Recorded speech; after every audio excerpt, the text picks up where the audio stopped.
I'm gonna chase it, and I'm gonna chase it. I know we can't ignore it, no matter how hard we try. And I'm gonna chase it, and I'm gonna chase it.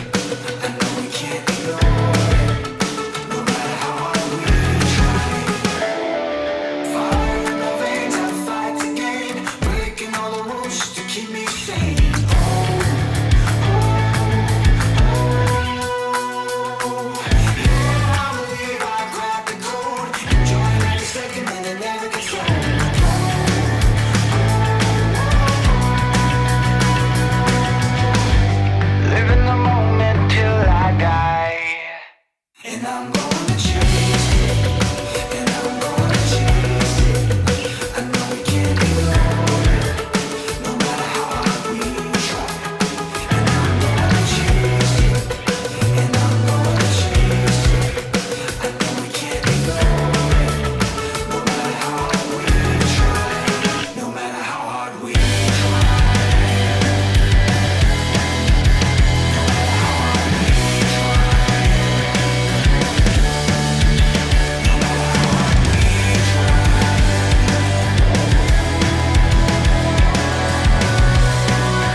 Evening everyone, and welcome back to the English Shooting live stream. Thank you very much for joining. Yes, Team Ducker, this should be an interesting one. This channel isn't known for controversy or for me saying the wrong things on air, so I don't know quite possibly what you mean. But yeah, it is going to be a very practical, heavy live stream, a very IPSC heavy live stream. We've got to recap what went on at the Cotes of Irons this past weekend. There's also a new budget or beginner practical gun on the market from Caliber Innovations. We did show a little bit of it, I think last stream or the stream before, but there's more information and they are available now, so we'll go into that a little bit more detail. I'm hoping to be actually getting behind one on Saturday if all things go well down at the new Quarry range for KFC, Kentucky Firearms Club. No, not the Colonel. And we will be talking about the level 3 mini rifle match due to be held at Lembradich, which is the Pro Shoot Firearms range. It is meant to be an absolutely amazing match. There are still spaces available for that if you are interested in experiencing a level 3 mini rifle, but we will get on to that in a bit. Of course, a little bit of game news. It is the glorious 12th, and if you don't know what that is, well, we'll cover that in a sec. But yes, again, thank you all for joining. I hope you've had a fantastic week, a busy week shooting at that. I hope you like the new edition as well. Just if you didn't know, that this is a live stream and we are on air. But yeah, I hope you've all done well. Please don't forget to like and subscribe if you haven't already. It is greatly appreciated and it does really help with the YouTube analytics. So, the Cotes of Iron. Some of you are going to not know the first thing about what happened, and I think there's a lot of context, and I always try to bring things back to basics so that somebody that doesn't know the first thing about shooting can understand what we're talking about. So IPSC, the International Practical Shooting Confederation, they are the FIFA of practical shooting, and the UK franchise, or the Great British franchise, the UK PSA, are responsible for putting on matches within Great Britain. And the runner or organizer of the Cotes of Iron, Ian Corrigan, is renowned for putting on difficult and challenging, but I think more importantly, interesting matches. There's no point going to these matches if you're going to be shooting the same thing every single time, and although that's far from the case, as every match organizer loves to put on their own flair, there's certainly a reputation of the Cotes of Iron of certainly making things as interesting as they can be, and the match has very quickly turned into a bit of an infamous match. And the long or the short of it is because 20% of the competitors were DQ'd or disqualified. Now, what we have to remember is that this is a shooting sport, and with practical shooting, it is an incredibly dynamic, fast rate shooting sport. To make sure that this sport can survive and to grow and to flourish, safety needs to come first and foremost. And the way that we ensure that is by having a punishment for safety infractions. If you do something that is against the rules, is considered not safe, it's not a slap on the wrist, don't do that again. It's a no, stop, unload, show clear, and go home and think about what you've done. Thank you very much, Super Taz 100. So the real controversy or the infamy from this match is that 20% of the competitors were DQ'd for a variety of different safety infractions. And I think a lot of people have jumped to it straight away and said it's down to poor stage design, it's down to poor match organising. I really don't think it is any of those. It is, I think, overall an accumulative effect of different factors that has led to such a high number of competitors. This isn't, let's say, normal, but when you bring into account all of these factors, it begins to make sense. Personally, I had an absolutely fantastic time at the match. Even though I was shooting a 2+1, it was still a very interesting and challenging match. There were things there that I had never seen at any other match, and organisers always, I forgot to get it up ready, but anybody that follows the English Shooting Facebook page, you would have seen some photos from the match, and a famous stage now, which is the buggy or the cart stage, and it was the highlight certainly for of my match, and I think for a lot of other people. I'm going to bring up those photos to show you, and this starts to demonstrate exactly the amount of effort that goes in to creating one of these matches. These level 3s, they're not just thrown together, they are serious high level competition, and they need to produce stages that are fit of a level 3. So I'll bring up the my favorite stage of the competition. So as you can see, it's the cart. This is no small bit of engineering. Yes, you had to pedal it yourself. So you started back here. There's plates either side, and you pedal yourself along the track, go through the doors. The buggy opens the doors for you, and it reveals an extra array of targets. Well, stuff like this is not just sat about. This had to be built from scratch, and it was weeks of work. So a big thank you and mega props to the people that put on this match. There's a number of people that are responsible. I'm not going to try and name them all, because if I miss anybody out, then they're going to get annoyed. But yeah, it was absolutely, for me, absolutely no complaints. Although I did duck out. There we go. That's where you started. So I think I've already shot 2. I'm in the process of loading there, as you can see.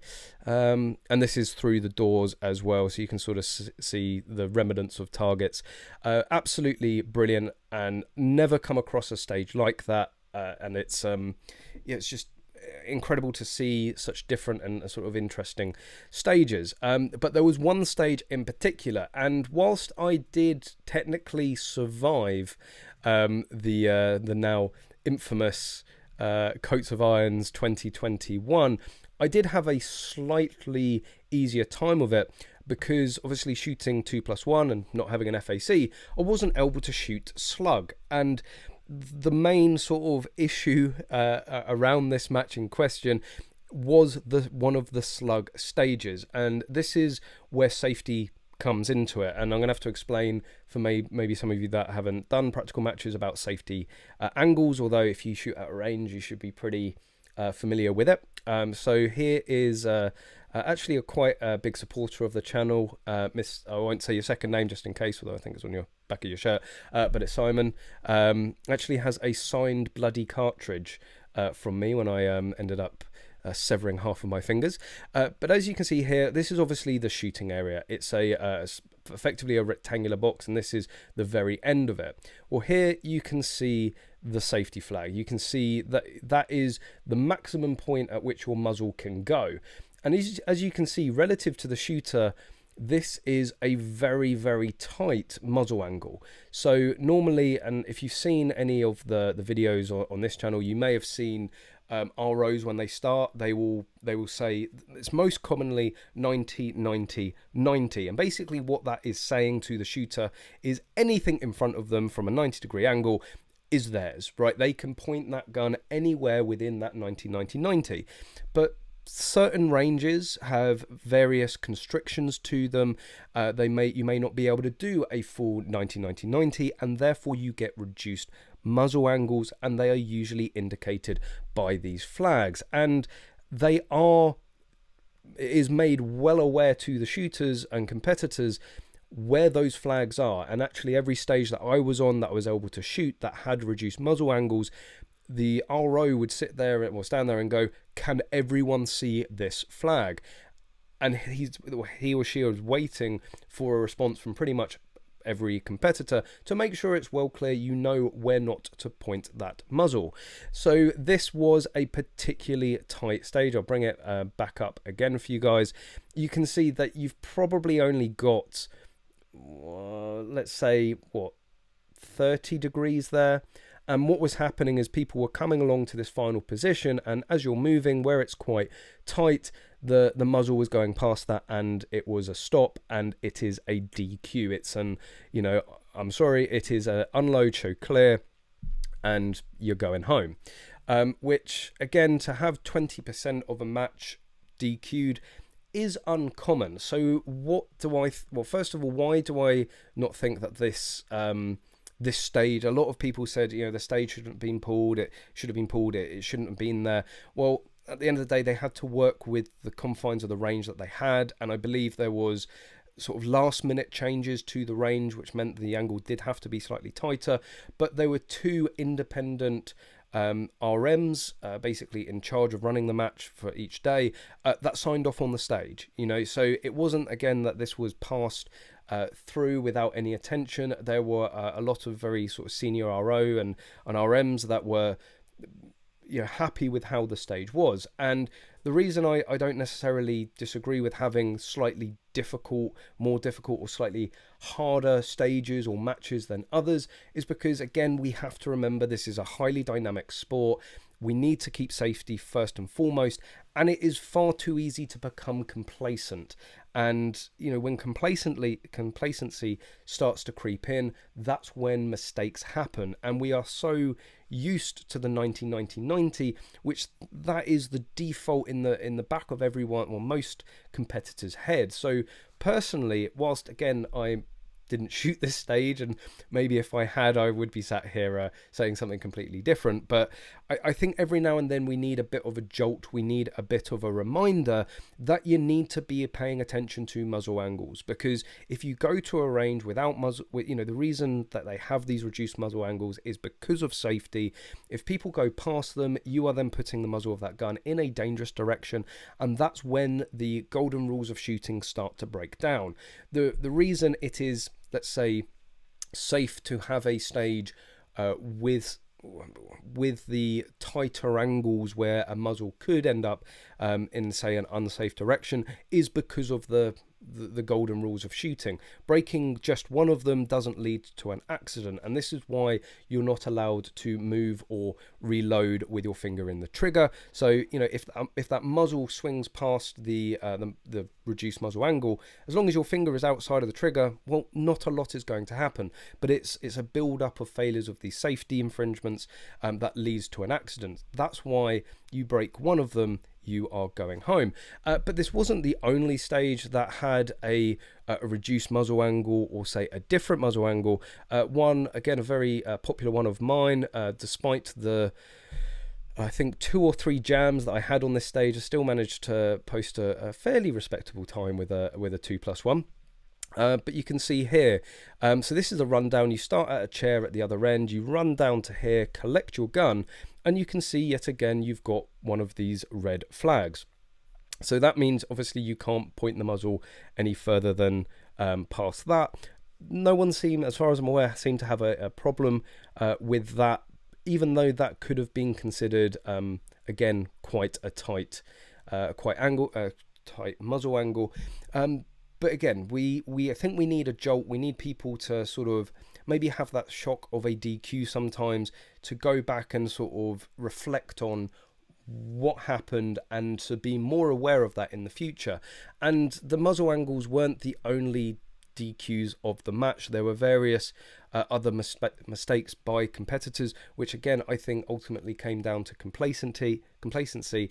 And another factor is that in the last 2 years we've only had 3 level 3 shotgun matches in the UK, where we would have normally had 3 or 4 times that amount. So I think people are just overall a little bit rusty. I think, yes, it may have been a slightly more challenging stage, that slug stage, or an overall more challenging match, but I don't think at all that comes down to the stage design, the way that the match was run, or the match officials present during the match. I think that more comes down to complacent shooters, rusty shooters, and I think there's a lot of people that are going to come away whilst frustrated, because you can drive 4 or 5 hours to a match sometimes and go home on the first stage, which is absolutely gut-wrenching, but it's going to hammer home the point even more. That competitor is then, you would hope, not going to go and make the same mistake again, and is therefore going to become a safer competitor and shooter all around and going forward. So yeah, overall for me, a fantastic match. I would have, despite the fear that I think it struck into a lot of people, I still would have loved to have shot that stage. Connors now has nightmares about it, as he was the RO responsible for it, I think, on the Saturday, and ended up sending a fair amount of that 20% of shooters home. But it is what it is. Everyone is made clear of what the stage is. You've got to keep within the confines and the rules of that stage. If you don't, we all know what's going to happen. And level 3s again should be preparing yourself for the bigger levels. So a level 3 is sort of the largest that we see here in the UK at a regular basis, or the highest level. Level 4 is a national or an international competition. You start having people fly from all over the world to them, and the level 5s are the world shoots. I think if people are going to moan and put down a level 3 that is particularly hard or tricky, then they're going to have an even harder time of it at a level 4 or a level 5, where things just get harder and harder as you go up. So yes, I think whilst a lot of people are going to feel annoyed, or maybe the stage was a bit trickier than it should have been, we're in this to compete. It's not meant to be easy, and you need to be able to complete a difficult stage or difficult comp safely. And again, I think it's a big reminder to not just the people that went home and didn't survive the match, but everyone there. I think the next match, the next level 3, everyone is going to be thinking about the Cotes of Iron. Everyone is going to be thinking about their muzzle angles. But yeah, if any of you guys were there and you have an input on the match, on your feelings of the match, let me know.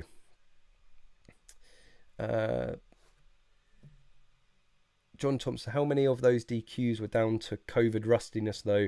We had about 15% DQ rate at our first post-COVID Action Air comp.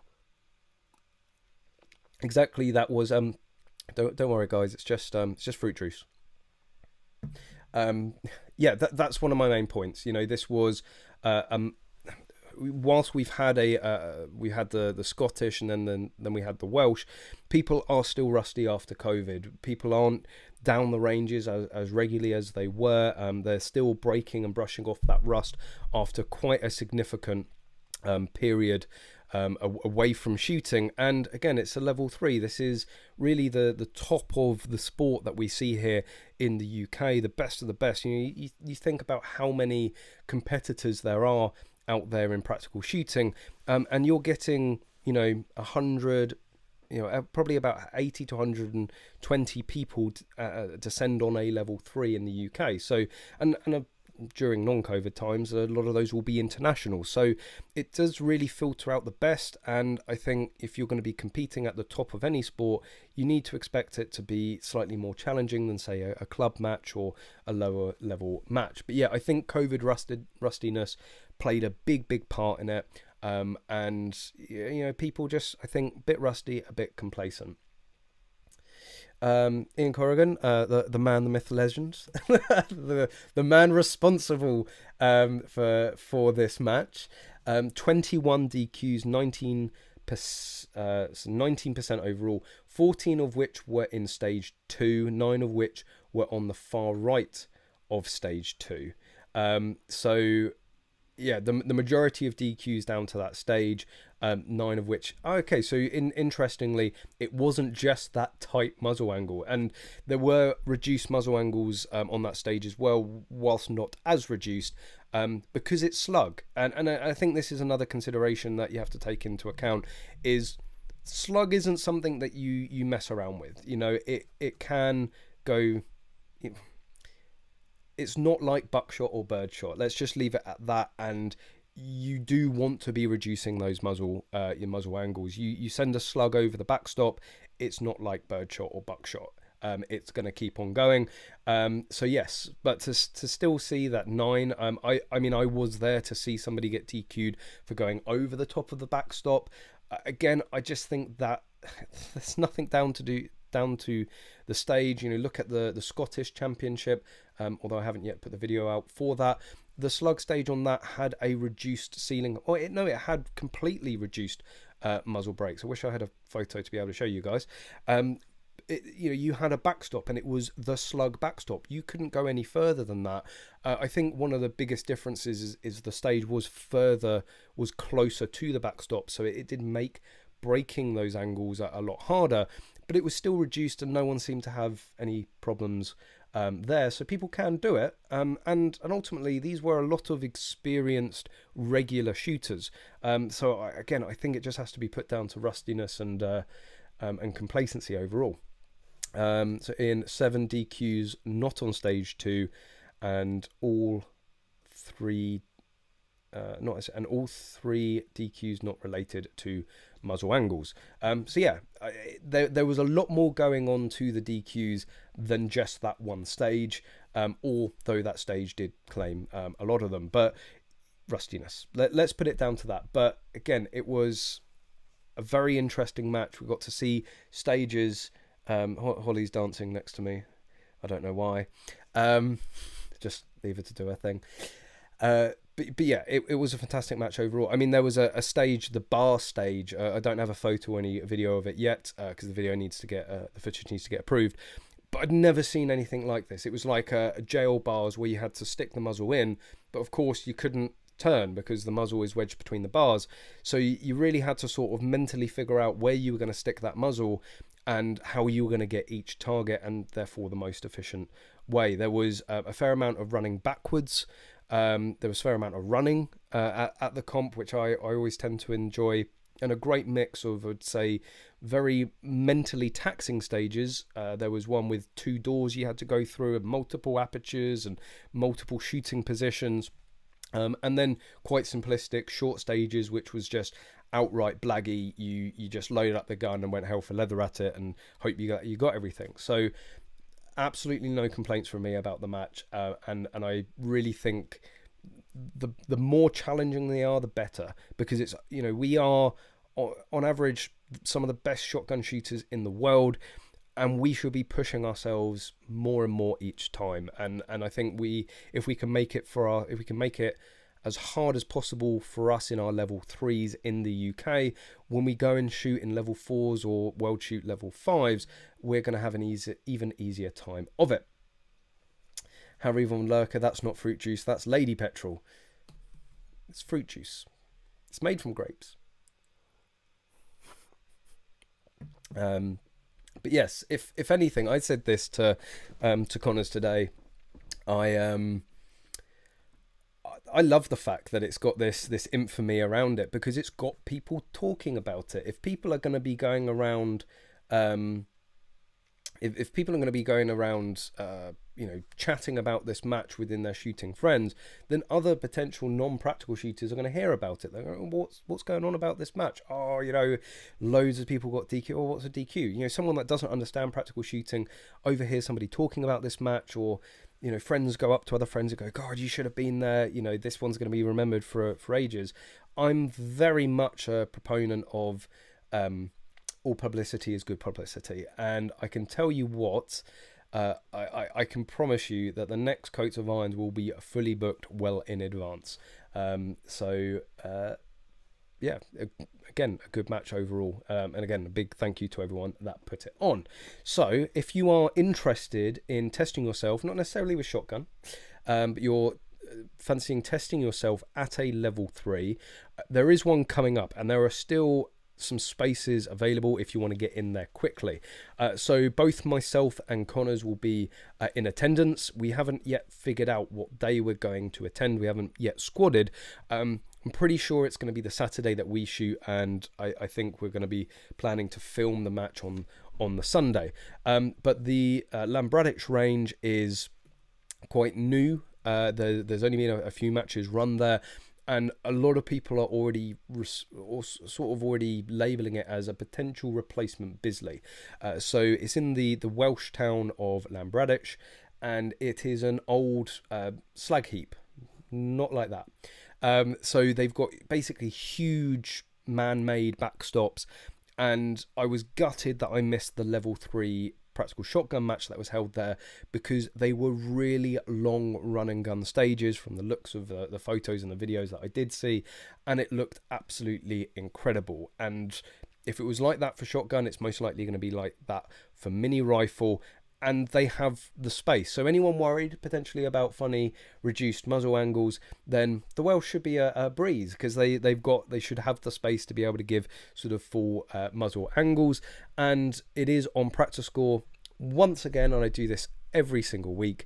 I've got the link on this machine, not that machine, but give me a second. I will start up my my studio here, and I will put the practice score link in the comment section. So if you want to get signed up now, you do have to have a current safety course and competition license to be able to shoot a level 3. But if you've already got that, then you should be able to you get signed up and join it. So you need a UK PSA membership number, and you are going to need a valid competition license to be able to shoot it. But there we go. In the chat should appear. I'm saying that I've sent it, but there it is. It's pinged up on the other screen. So you should be able to go up and sign up on that. It's going to be a great match. Like, I know it's going to be a great match. There was loads of people raving about the shotgun match that was held there, and I'm pretty sure they're going to do something very similar. But here's some of the details. So it's being held on the 4th and 5th of September. So you've got plenty of time to get those green cards in, or the pink. What do they call it? The pink pass, green pass, whatever, from the other halves. But yeah, it's Saturday, Sunday. So it's Lambradich, Caerphilly in Wales, and 12 stages. So it's a fairly big match overall, and the entrance fee is £88. I know a lot of people were getting funny about the fees seemingly going up. This is still cheap compared to like out in Europe and out in America. £88 for this sort of level of match. And I think the people that complain about these fees are actually the people that don't shoot the matches, because when you go there and you see the amount of time, effort and money that is put into running them, you can start to understand why why the fees are what they are. So you can go over to practice score. The link is in the chat box if you want to come and join it. I would highly recommend it, because I am very much looking forward to attending myself, and I think there's going to be a real variety of different stages and a real challenge for all the different competitors. D. McComb, every town in Wales is a slag heap in more ways than one. Kyle, what do you think of the TSG video where you go practical shooting with where they go practical shooting with the Viking team? I mean, I think overall it's great. It's reaching. I mean, TSG and it's Field Sports TV. They have a very different audience base to to English Shooting, and I think a lot of the other channels as well. Just getting my grape juice in. Got to keep hydrated, you see. So they have a different audience. They are a heavily sort of shotgun, tweedy, gamey, outdoory, shooty kind of people-y. So it's going to be showing more people. And this is why myself and Connors were so up for doing the video that we did with TSG, because we knew it would reach a new audience. We would reach new people and bring potentially new blood into the sport. So absolutely fantastic. Although sometimes, I don't know, it does seem a bit of a weird match. But it's very much I think a promotional thing through Viking, which fair enough. They are pushing a practical gun, which is the Mossberg 940 JM Pro. So they're pushing a practical gun, and they're getting behind it. Which whilst I may have my reservations, and actually there was a subscriber there, James, who oh yeah, by the way, I keep forgetting to post this on English Shooting. He was in my squads and came up to me at the beginning of the day with 3 packets of Jack Link's beef jerky, which because it was my birthday the day before, and he was like, "I heard you like meat." Yes, I do. In my mouth. So yes, thank you, James, again. Really appreciated that. I've forgotten where I was going with that. So that's where we're going. James was running a 940 JM Pro. It didn't have a single issue the entire match. So at the end, I did tell him to send it back, because there was obviously something wrong with it. To go an entire match without a jam or an issue, it was in essence malfunctioning. But no, it ran well, and and he was taking the piss, which is fair enough, really. I'm still not completely sold of them, but James Williamson, who is part of the Team Viking, Team Mossberg in the UK, he won the modified division, so the guns can't be that bad. They're just not for me. But yeah, Viking are getting behind it. They're trying to push it. Why they've gone to either TGS or Field Sports TV to make the video series on practical shooting is a little bit confusing. It's not like there's other well-known channels for their practical shooting content. But anyway, it's not like I'm bitter. More grape juice. But fair enough. Viking are putting the media out there. It is more publicity for the sport. They are promoting Team Williamson, who are incredibly hard working on the circuit, are performing very, very well. So I think it's good all round. Do I think I'd do a better job? Absolutely. But that's neither here nor there. You didn't ask that question, but I gave you the information anyway.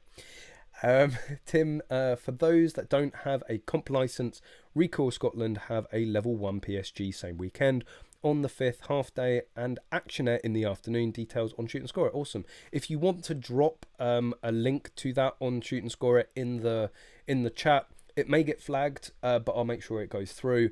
Would highly recommend anybody in the area to go and deal with the Recoil lot, go and shoot with them. They're an interesting bunch.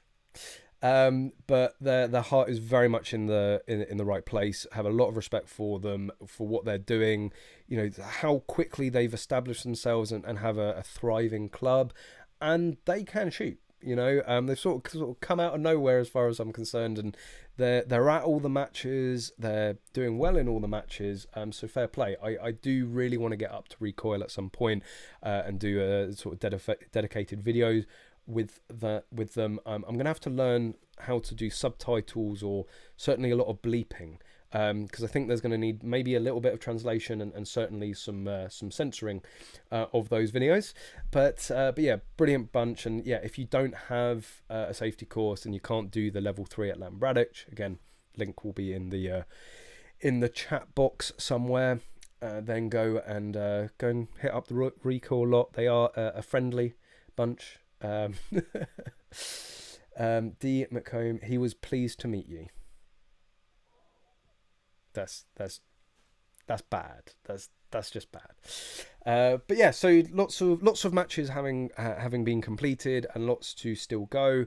When I say lots to still go, yeah, so we're going to actually be back up in Grimsby in, well, not 2 weeks now, but not this weekend, but next weekend, for the home countries match. It's held at the same range, but just run by a new team. So I'm very much looking forward to that. In terms of my own match report and my performance, it was absolutely shocking. Personally, I think my performance was pretty good at the Cotes of Iron. The Stoga, well, the Stoga's gone full Stoga. It was bound to happen sooner or later.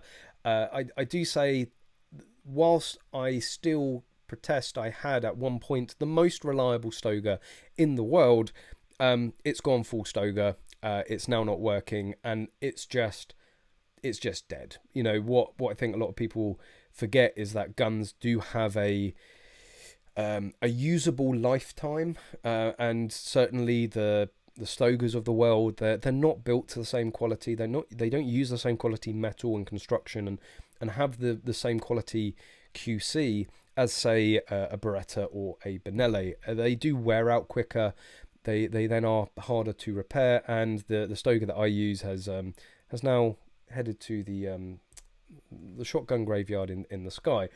So hopefully we'll somehow be able to sort out a new gun for me to use, or a different gun for me to use at the home countries. Hopefully one that works and actually feeds more than 1 or 2 rounds without jamming, or doesn't want to try and eat my fingers. But yeah, I think from who I know shot 2+1, I think I won out of all the 2+1 people.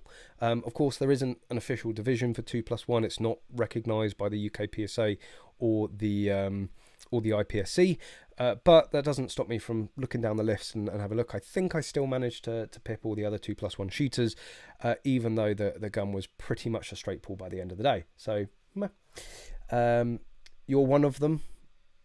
What, one of the 2+1 shooters? Did I beat you? I don't know. I can't remember. I mean, it's not like I'm competitive or anything. But no, hopefully my own and the guns whatever gun I end up using performance will be much better in 2 weeks' time. There is a KFC match as well, and a nice little segue talking about KFC is the double R's. Although I just get onto your question, Kelly Jack. What do you do when a club wants you to have a cert in order to join? I thought you needed to be in a club to get a cert. At the very least, I'd imagine being in a club helps the application. Yes, that does seem like a bit of a catch-22, really. Some clubs do this when they are at capacity. So new shooters do take a lot of time and resources. You need to bring them up to speed to the ways of the club, but also the general safety principles and general safety rules. No matter how experienced you may be without a certificate, no matter how safe and competent you may be not having a certificate, the easiest way to demonstrate competency most of the time is if you have a firearm certificate, because if you have a firearm certificate, then you've been a probational member, you should already be a member of a Home Office approved club, and therefore that's like an instant vouching to the club that you're trying to join. So a lot of clubs, if they've had an influx of new members, if they're at capacity in terms of members, they may not have the time and resource to put into new members. So it's like, well, if you've already got a certificate, then you're not going to be much work. You're probably going to need a bit of an induction around the club, and that's about it. But you're going to probably have your own guns. You're most likely going to know how to use them, and we can pretty much let you get on with it. Whereas a new shooter, they're going to need tuition, they're going to need guidance, they're going to need constant monitoring for the first 3 to 6 months, and they just might not have the resource to be able to do that at that time. But to have that as a total policy, yes, that's not beneficial at all. And actually, clubs that are like that, oh, you're a new shooter, why would we want you? Well, fuck them, because we need new shooters. The sport, last time I checked, we didn't have 70 million shooters or 70 million firearm certificate holders in the UK, and until that day, no club should be turning around any member if they have any new member if they have the capacity to take them in. I can understand if they don't have the resource, if they're stretched for time and people, then fair enough. They've got to still maintain a certain standard of that club for the rest of the members. But if it's just being, a typical snuffy, we only want people that have been shooting for 35 years, well, fuck them, because that's how the sport is going to die. Because those sorts of clubs tend to have a higher than average membership age, and they're soon going to be wiped off the face of the earth. So yeah, I don't condone that sort of action, but it might be worth just clarifying them, saying like, look, do you take on new members, or is this a resource thing? Are you at capacity? But if you happen to be close to Kentucky Firearms Club, of course, as I always do, can highly recommend them. They are my Home Office approved club, and they do all of the disciplines under the sun. Long range shooting, gallery rifle, practical shotgun, mini rifle. They even do occasional clay shoots as a club. So really everything that you'd want to be doing. That's what's called a catch-22 LR situation. I'm going to end up banning you, whoever you are, D. McComb. We won't have that level of punny here. Like, you got to raise the bar slightly. Tim Wolf, hello, love your viz, man. Appreciate that. Thanks for watching. Hope you've subscribed, and I hope you've liked this live stream while you're here. It takes 2 seconds, make me happy. Much love from Texas, USA, all the way over in Texas, the gun capital of the world. Although actually, I've spent many years dispelling that myth, because in my experience, Utah is most definitely the gun capital of the world. Actually a higher rate per person of guns than anywhere else in the States. But of course, you can't, as a shooter, as a firearms enthusiast, and a supporter of people being able to privately own firearms, you've got to give love to Texas as well. So thanks for joining by.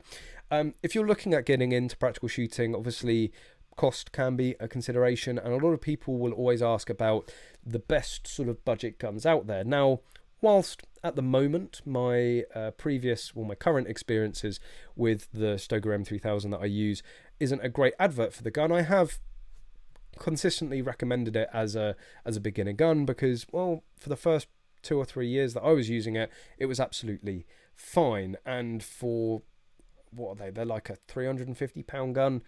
Can't really complain. But there is a new budget option on the market, and this comes from Caliber Innovations. Now, Caliber Innovations did bring out their RR, the Race Readies, which is what it stands for, a while ago, and I believe the RR used to start around the £700 mark, which for a fully ported extended tube and large bolt handle in large bolt release was a pretty good deal. That was still pretty hard to beat, but they've gone at it another level, and I like to call these, and certainly does David Kiddle of Caliber Innovations, the JPS Special. And I'll bring it up now. So these are in stock and are available, and annoyingly they haven't got the price. I will find the price in a minute. It's in my messages, so I'm going to have to turn off screen share. But these are the new Caliber Innovations RR. I believe, just off the top of my head, I think the pump is like £350 and the semi is like £400. Available in both Section 2 and Section 1. So it doesn't matter if you're still on your SGC or you've got your full Section 1, you can pick one to suit. No pictures, oh no, I was going to say no pictures of the semi, but there we go. Let's bring them up in full. You can see why I'm saying the JPS. The bolt is in gold. Obviously, the rest of the gun's in black, and the action bars are also in gold. So you know, if you know what the JPS special is, then you're probably showing your age there. I'm just showing that I'm an avid F1 fan. So yeah, it's to me a really good looking gun. Comes with a full set of chokes, I believe. Here's the semi-auto. Again, I'm hoping to get hands on with one on the Saturday, so can't really give judgment at the moment, but they certainly look the part. You've got an enlarged bolt charging handle, you've got the enlarged bolt release, extension tube as standard, and as you can see, there is a section 1 and a section 2 variant for you to look at. And although I can't see it very well, there we go, you can see actually quite a substantial port cut on it already. So yeah, they are looking pretty race ready. Can I see the bolt? Can I see the safety? It does seem to be a slightly larger latch, which I know some people like, and certainly upgrade. I can't see the safety though. I'd imagine it's going to have some sort of enlarged safety. Although Connors constantly reminds me that actually, in his opinion, you don't need enlarged safety. Tim Wolf, thank you very much. That's a lot of beer money, but very much appreciate it, and thank you for your support. I am on, as somebody said earlier, the Lady Petrol. But I will put that money away safely to buy some real man drink. I do. Sometimes I like to be a little bit civilized. All right, guys.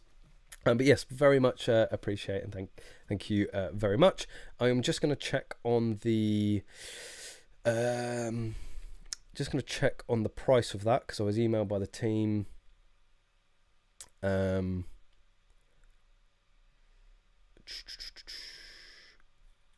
Emailed by one of the team. There we go. Oh, I was a little. Oh no, that's another conversation. This is why I don't like bringing up my messages live on air, because I never know what I'm going to show.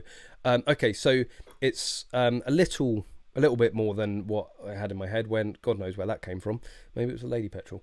595 for the semi-auto and 495 for the pump. That's still pretty hard to beat. I mean, the M3Ks are knocking around the 550. 575. They still need a port job. The Caliber Innovations RR is looking like it's ready. It comes with the extended chokes as well. That's an additional cost on the M3K. Again, £449 for the £495 for the pump. What is the Supernova at? I think the Supernova retail is like £600 or £700, and that still needs a shitload of work. So we're gonna, that's probably one of the cheapest, if not the cheapest, sort of race ready guns for a pump still. So 600 quid and 500 quid for what is at the moment, again I can't confirm, but it's being advertised as an out of the box race ready gun. Pretty hard to beat. So yeah, I'm hoping to get my hands on one on Saturday. If I do, there'll be a full video, there'll be pictures. So make sure that you are subscribed. Make sure you like the stream if you're watching, because if you're watching and you haven't liked it, then why are you still watching? Unless, of course, you're Hampshire Constabulary, then hi. Can I have my FAC back? Yeah, please. Please, go on, please. I promise I'll be good. Michelle, rusty with speed and loading technique, yes. But if shooters are rusty with safety and how to control muzzle direction and finger in the trigger, then maybe we need to choose another hobby. At least it was only 20% of them. Time away from the range is no excuse. At least it was only 20% of them. Time away. That's a sort of a double. A double there. And now they're gone. Well, they're documented. Oh, here we go. He's posted again. Really trying to get my attention here. Rusty with speed and loading technique, yes, but if shooters are rusty with safety and how to control muzzle directions and a finger in the trigger, then maybe they need to choose another hobby. At least it was only 20% of them. Time away from the range is no excuse. Yes, I'm inclined to completely agree with that. That's pretty much what I was saying earlier on in the stream, which is I think a lot of people were rusty. And it is no excuse for breaking a safety infraction, no matter how tight the muzzle angle is. Everyone's made aware of it. Everyone has shown it at the start of the stage. It just shows that people were maybe a little bit laxed. And, there is a lot to be doing. This is why I say to people that do their first matches, don't focus on winning, right? Focus on making it through the match. And the speed will come with time. And I think what's basically happened is you've got a lot of experienced and good shooters. They know they can go a lot fast, but where they're a bit rusty, they've forgotten the principles, whereas normally that would come second nature. But yeah, I really do think this match has, you know, highlighted to a lot of people that maybe they're a bit more rusty than they thought. I don't think it's a bad thing. I don't think, you know, yes, it's a bad thing for the 20% of people that got binned, even though not all of that 20% were down to the muzzle angles, as Ian was saying earlier. So I think, you know, sometimes you do, you know, everyone likes to blame someone else, right? Everyone likes to try and blame something else other than themselves. And I think we're just seeing a lot of this. I think on reflection, a lot of shooters are going to go home and go, yeah, I was a bit rusty. Maybe I was going a bit too fast, wasn't paying too much attention. And there's no margin for error. You know, we are trying to hail this sport as a potential Olympic sport and a potential Olympic discipline. We're not going to get there with sloppy shooting. And I mean sloppy shooting as in being complacent and making silly mistakes, but also shooting stages just because they're easy. You know, and I really think the stage designers and match organisers should stick to their guns with this. You know, right? You need to bring the level of shooter up, the level of competitor up, not bring the level of the stages or the complexity or the challenge of the competition down, because then the level of shooter will, you know, level of competitor will go down with it. I think Callum Innovations is only in the UK. It is, I think they can do imports. They certainly can do, they can certainly do imports. I think they can also do exports as well if they want. KFC operates roughly around the Bisley area. Bit of a trip, but might head over if I find nothing closer. It depends where you are. They don't just operate in the Bisley area. That is their unofficial home, although their official home now is a quarry just outside Basingstoke, which I know is actually quite close to the Bisley area. But Basingstoke is now going to be their permanent home. They shoot down in Leon Solent, which is a town by Portsmouth on the south coast. They have a night shoot planned at the Sevenside range in Wales, so they do get about a bit as a club, so there's plenty of opportunity to shoot with them all across the country. Matt Liddy 725 for the Supernova as stock. So yeah, so you're talking £725. You're gonna have to take it to a wizard like Connor's for a port job, which is gonna cost you about £300. You're gonna have to put an extended tube on it. That's another £100. Then all the, you know, of course you've got to get a mag load set of short action bars and a mag load trigger for it. So before you know it, you have sunk another £500-600 into the gun quite easily. So a race ready pump, £500. Again, it just hammers home the value that you're getting in that gun.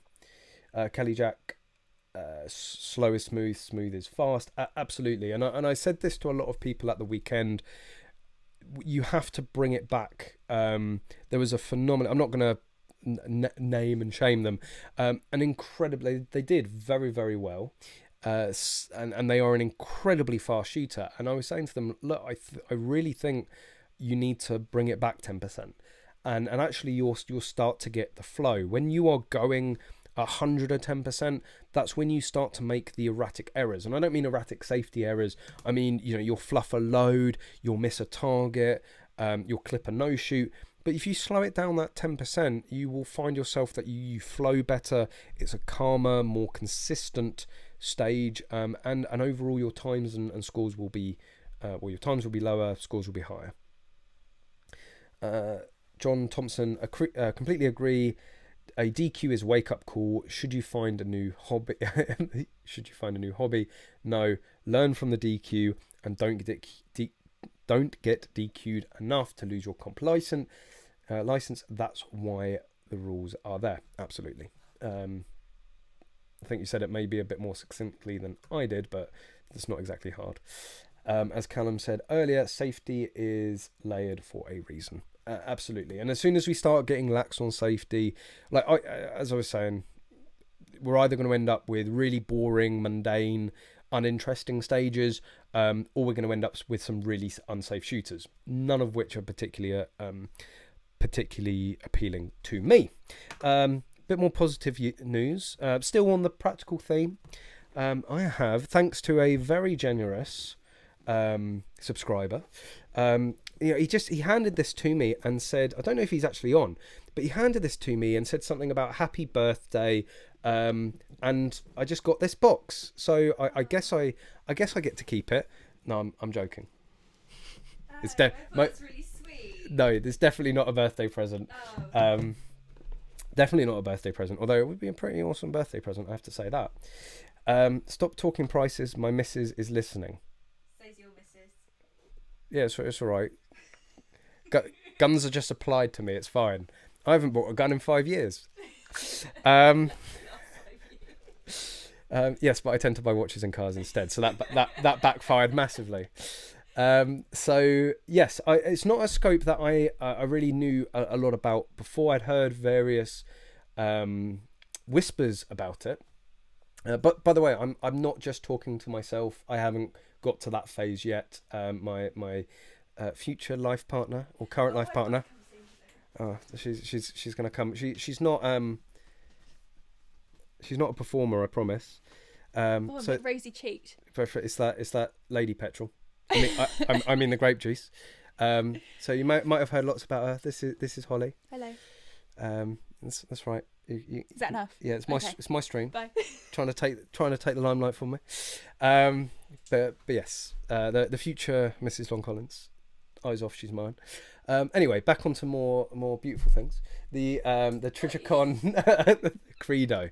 So yeah, I'd heard a few things about it. Was actually quite beginning to pique a bit of interest on it. And one of a very generous subscriber, Rich or Richard is his full name, who doesn't usually like to appear. I guess it's he's had enough of the stream for this week.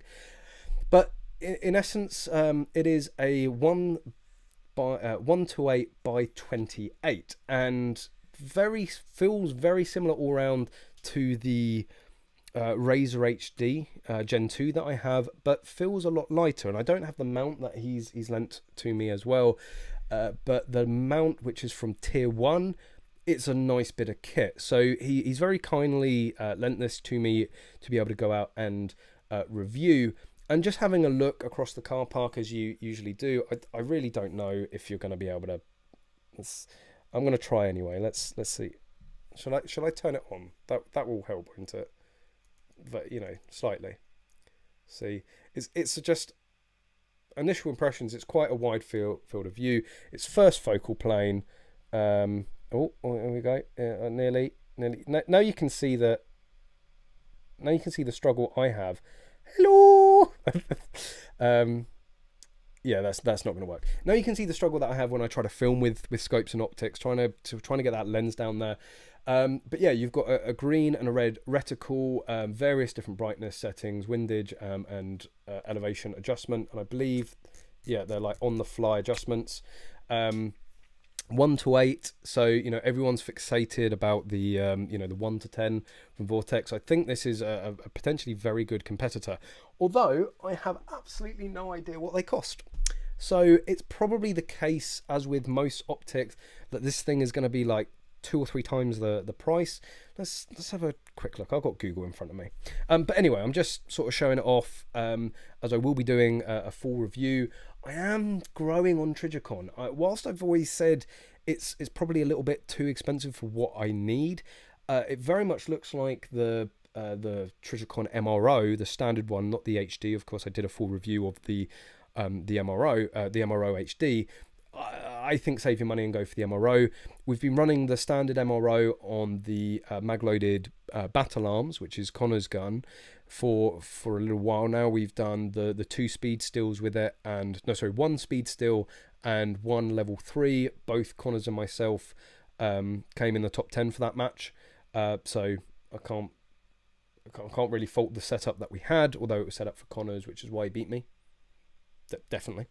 But this could be an option. I mean, the one reason I wanted to go away from a Razor HD Gen 2 or even Gen 3 is the weight. You put it on something like a 1522 and it starts to get pretty heavy. This definitely felt lighter, a little less bulky. So no, I'll see how it feels on the gun. I'll do a full review of it. I know people like optics review, and yeah, initial impressions looking across the car park, having a bit of a play. It feels like a good quality bit of kit. You get loads of little goodies with it, although I won't bore you with all that. But I am actually interested. Again, well prepared. I should have. It's a bit hard to type when I got a mic in my face like that. Trigicon Credo 1 to 8. £1,400. That is not bad. That is very comparable to the Gen 2. That's for sure. So, although I did see somewhere it was like $1,200. Why is it always cheaper in the States? Yeah, so Optics Planet, is that? Yeah, that's where it's £1,200. Unfortunately, not available to us. But place here in the UK in stock, £1,400. So it's comparable, very very comparable on price. I don't think Trigicon has a lifetime warranty, but as far as I remember, it's a pretty substantial warranty anyway. So yeah. Very interested. Although the MRO is hard to beat in terms of the weight. Yes, you have the ×8 magnification on that, which is going to be a help. But it doesn't seem initial impressions that it's a true 1 power. Whereas, although he's saying that the MRO I don't think is a true 1 power. I think there is a slight bit of magnification on it. So, but yeah, I was after, really my focus for finding the next mini rifle optics was lightweight and compactness. I don't think you can really beat the MRO for that overall. But I don't know. I'll see how that performs. See how the having a scope on the rifle again, and that weight up top effects, and I'll see if I can make a decision. But at the moment, the top of the leaderboard for the mini rifle optics for me is the MRO. Push speed and you will lose accuracy, safety, or both. Speed will come with time and practice. Patience is the key. Absolutely. I swear I didn't spend our social check on guns. Huddy, we are 16k in the red. No, honestly. I mean, I can't legally spend my money on guns. Cars and watches. Investments, right? Must be fixing for the Porsche. Definitely not gun related. Any news on your FAC? No, trust me. There will be a dedicated fucking live stream for the next 4 weeks after I get my FAC back. I can assure you. Was he scoping you out? Do I have to put you on the naughty step? I'm getting there. Third pun and a good one at that. Good, really, a good one. I wouldn't go that far. Connor, where else do Connor? This is Callum. I've never been so insulted in my life. Where else do IPSC 3-gun competitors practice pistol besides Action Air and Island? In their dreams? Take up deer stalking and get a humane dispatch? Or go to Prague? Not just for that. So Kentucky Firearms Club run regular trips out to Europe. I've been with them for a couple to Prague and also a couple to the Netherlands. I believe there is a Netherlands trip coming up. So if you want to get in contact with Kentucky Firearms Club about that, it's going to be a new range, different to the previous ones. Hence the new range. Bit self-explanatory that. But yeah, so you really do need to go abroad. There's not a lot else. Obviously, we have long barrel pistols. That's going to give you some training, but you really need to go to the States or to other European countries.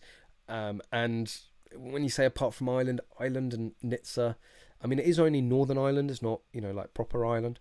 Oh God, that's just set us back 5 years in negotiation.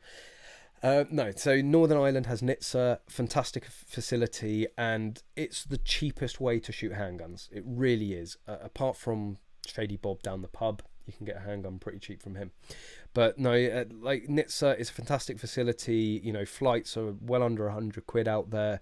You can do it in a day. You can fly out there, rent a car for something like 15, 20 quid a day. So you're probably looking less than 100 quid all in travel. You fly out there for the day. You don't need a hotel. Range fee is really, really cheap for UK PSA members because they've got that deal going, an agreement. The guns, I believe, if you are a UK PSA member, are free to use. So then it's just ammunition. So, you know, depending on how much ammunition you're going to shoot, you can go over and have a full day pistol shooting. So I'm going to say in the ballpark of 150 to 200 quid all in. That's your flight, car rental, ammunition, range fee. And, you know, if you share a car, although it's 20 quid, you still get to split that. Take a few friends out there, get them to do their safety courses in short arms or short gun, even not short arms, short guns. Short arms are what T-Rex has. See, I can be funny. I can be punny too. But yeah, really Nizza for regular handgun training is your best bet overall. Do you feel you need a magnifier for the MRO? See, this seems to be like everyone's concern with running just a red dot, right? What happens when I get a 100-yard stage and I feel like I need a magnifier?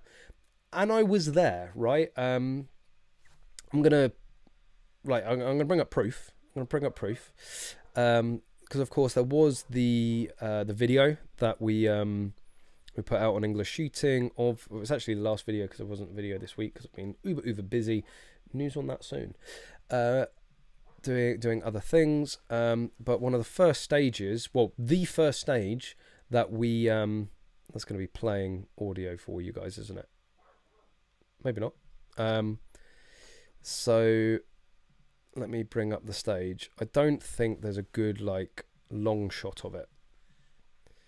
So here we go. Here's proof. So I believe this distance was like around 100 yards. So we're shooting at 100-yard targets there, although that's Connor's shooting at it with just the MRO, no magnification. Obviously Ben's a bit more sensible. He's got a Gen 3. Oh, here we go. There you can actually see the distance. So from here, that's the firing point there. Those are the targets in the distance. And actually the firing point that you just saw was another good 10 or 20 yards back from the point where Justin has stood there.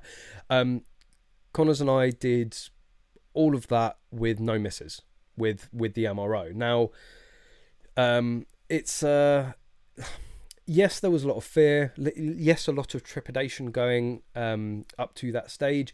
And I did take top-up shots. Not because I necessarily thought I needed to. It was like I'm shooting with a 2 MRO dot at 100 yards. MOA dot at 100 yards. I might start missing here. So I did put 3 shots on each target for both of the stages, which obviously hindered my time. And there were a couple of targets which did only have 2 shots on there. But that would have been me pulling the shot. That was not the that probably wouldn't have mattered if I was shooting a scoped rifle that had a 20 times magnifier or a red dot. Pulling the shot is pulling the shot. And yeah, I was pretty impressed actually. You put the red dot on the shoulders of the target at 100 yards and they all went there, apart from the ones that I pulled. That was down to me. So in terms of did I feel that I needed a magnifier for the MRO before I shot the long stages? Yes, I bloody wanted a magnifier at that point. Afterwards, absolutely no. The whole thing about running that MRO is it's small and lightweight, and as soon as you start bolting magnifiers and all that, you might as well just go to a 1:8 Credo or 1:6 Gen 2 Razor HD, or even a 1:10 Gen 3. So you start to lose the benefits there, and you're constantly fiddling with it, or it's in the way, or whatever. So no, I really don't think as long as you've got that smaller dot,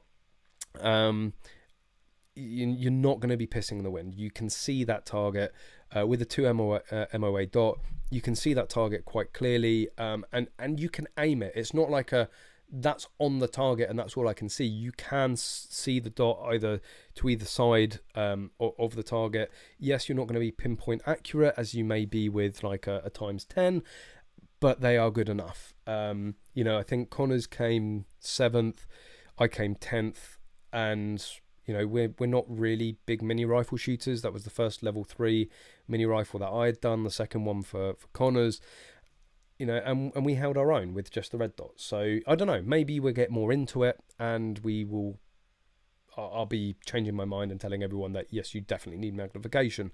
But for the meantime, we're going to be going to the Lambradich level 3 on the 4th and 5th of September, and we won't be using a magnifier.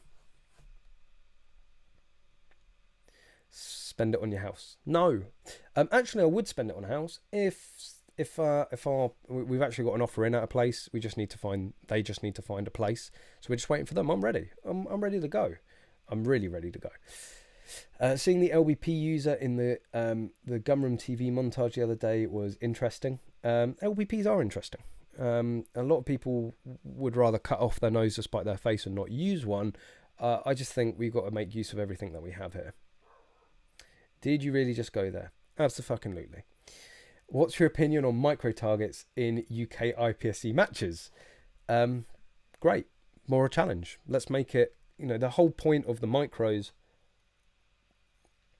is to simulate distance. Of course, we can't shoot semi-auto 223s. And Ben, I'm not saying, I'm guessing it's Ben. It could be Emma on the Team Ducker page. Obviously, I'm not saying this to explain to you, because I think you very much well know why we have micro targets. For anyone that doesn't know, there is a smaller size of targets called the micros. And it's really specifically for us in the UK, because we can't have 223 semi-autos, and therefore we have mini rifle. First of all, you can't accurately shoot a 22LR out of a semi-auto at the 200, 300, 400, 500 yard targets. I mean, I can't remember what the furthest target was at the Rifle World Shoot, but I think they were pushing like 500-600 yards. You know, we can't do that with a 22 here.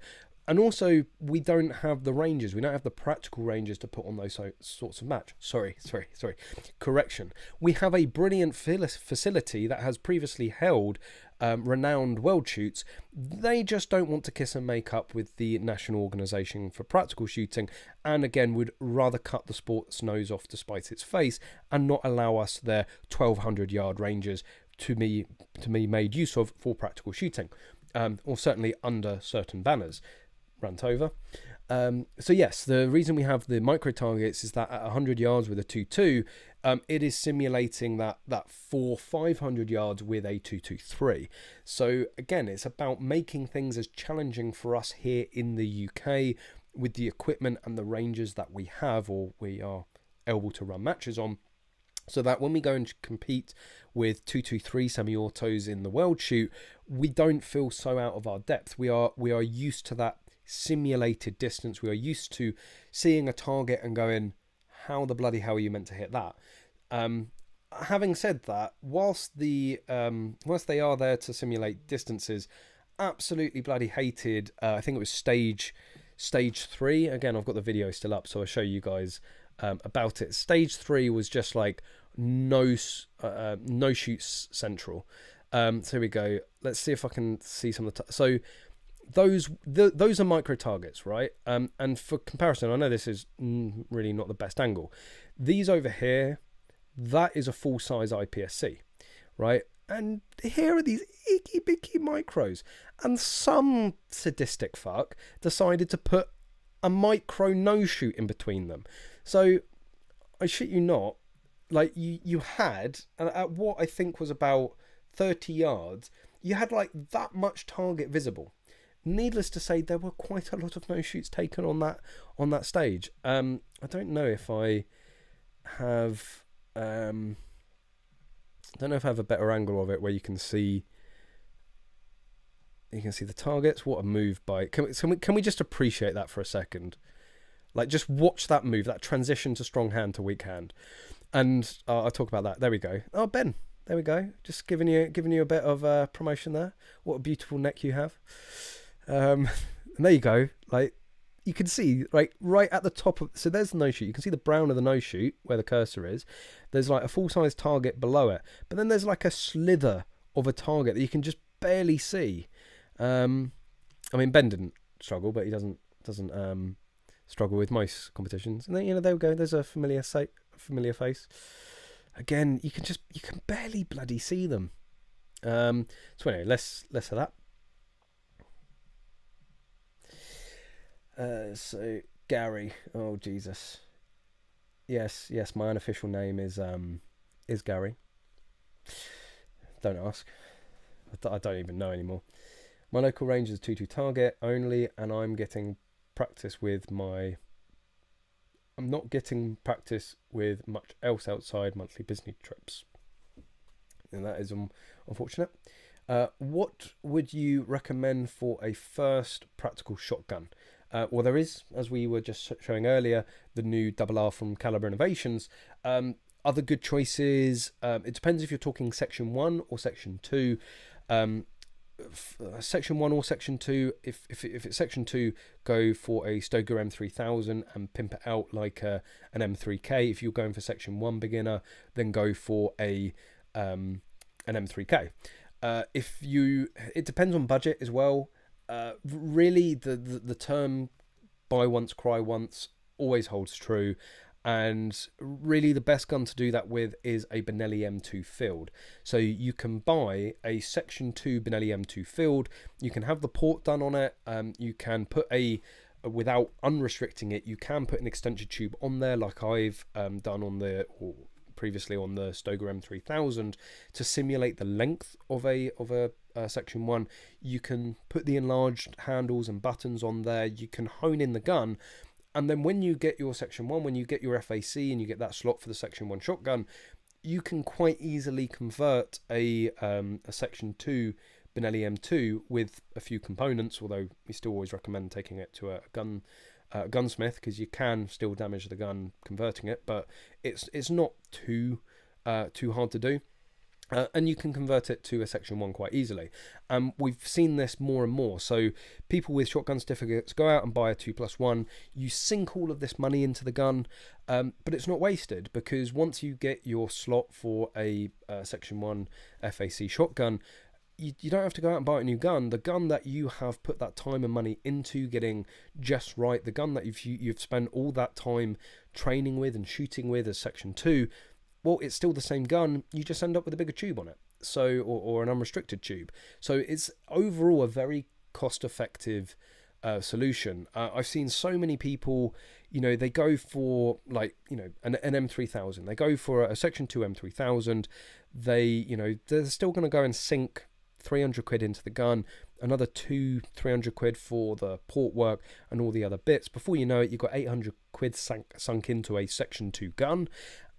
And then they get their Section 1 and, you know, they might go, oh, I've already spent 800 quid on the 3000, so I'll just get the M3K. And then they run that for 2 years. It goes full Stoeger, doesn't last long, or doesn't last longer than the 2 or 3 years. And then they're looking to buy another gun. And then they have to go and, they finally bite the bullet and go and buy an M2. Well, that's a very expensive route, because you've spent that 800 quid kitting out an M3000. You've then probably spent, another 800 to 900 quid to £1,000 kitting out the M3K. So, you're by this point, you're nearly £2,000 in guns. And then you finally settle on the M2. And yes, you have to go and sink in £1,600 to £1,800 to get an M2 field really top level race ready, but you have already spent that on an M3000 and an M3K. So just going and buying the field for 1,200 quid and 300 quid port job, you've got a gun that can be used in practical for 1,500 quid, and it is going to last. It's going to last through your Section 2 shooting, and then you've got one of, if not the most popular practical shotguns out there on the circuit for when you have your Section 1. So it really depends on budget. It depends on your own personal preference. Another consideration is going down the Beretta route. You can do the same thing, sort of, whereas you can buy like the Extrema, what is it? It's like the Extrema something. But it's basically a 1301 Comp Pro, just in silver. Let me find it. Although they're more expensive. This, like, the Beretta pricing structure. I know I'm a huge fan of Beretta, as I'm sure many of you will know. I've had a 1301 comp, absolutely love that gun. My first ever gun was a Silver Pigeon, over and under. Huge fan of Beretta, much love for them, but their pricing structure does baffle me. Let me see if I can find this. It was like a really expensive gun, and it was like it had less features than the 1301 Comp Pro even. I can't bloody remember what it is. Oh, here we go. So this, right? Check this out. I think I've talked about this before on the stream, right? So here is a Beretta A400 Extreme Plus, not Extremer. And that's where they do an Extremer. Explore Action Light. No, maybe I'm just making it up. Extreme Plus, right? Anyone familiar with a 1301 Comp Pro, you're going to start seeing a lot, like, you got the same kickoff, you've got the same charging handle, the same bolt release, the same fore end, same safety, the same port job. It's basically a 1301 with a paint job, right? But for £2,050, it doesn't come with the extended tube. It doesn't come with the barrel clamp. And I don't think this as standard actually comes with the hold down lifter. I might be wrong on that. Let's have a quick look. No, so it doesn't come with the hold down lifter. So you're getting less for more. But the reason it's supply and demand. This is available in 2+1. I have heard that Beretta will do a 1301 Comp Pro as a special order for a 2+1, but you may be waiting 6 months to a year, right? So bear this in mind, right? It's the A400 Extreme Plus. No extension tube, no clamp, no hold down lifter. And then we go, I've got to go to a different page. Beretta shotgun, semi-auto competition. Where's it gone? Where's the Comp Pro? There we go, right? Can you see what I'm talking about? It's just the paint job, right? But this is £1,750. Right? It's 300 quid cheaper. It's 300 quid cheaper, but you get a barrel clamp, an extension tube, and the hold down lifter. Like, am I missing something? Am I missing something? But anyway, if you are okay with Beretta's pricing structure, as it is a bit funny, what you can do is, because this basically is a repainted 1301 Comp Pro, is you can buy this in a section 2. I think does it even say product options?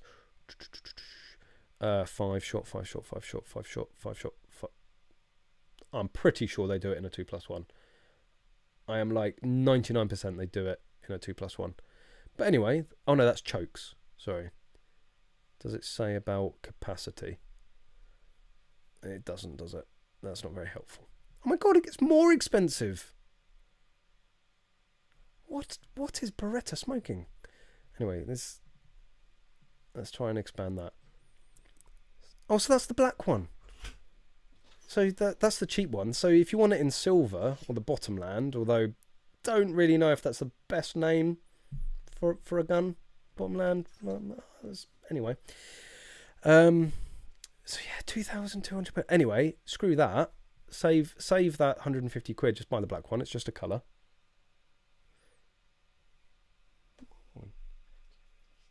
Oh, okay. Anyway, sorry for that interruption. Yeah, so anyway, it is a bit barking, but you can buy this in a 2+1. It's a 1301 Comp Pro. You can have it on your Section 2 shotgun certificate, and then guess what? You go to Beretta and you order the extension tube, the hold down lifter, and the barrel clamp, and voila, you have a Section 1 Beretta 1301 Comp Pro. So anyway, those are my options. I really like.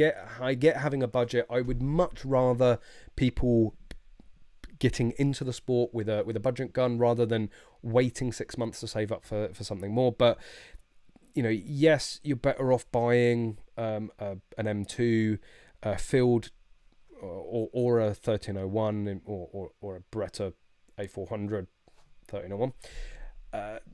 Buy once, cry once. then you're sorted. You know, the Berettas and the M2s of the world, yes, they will wear out eventually, but it will take them a hell of a lot longer than an M2, and overall you will get your money's worth.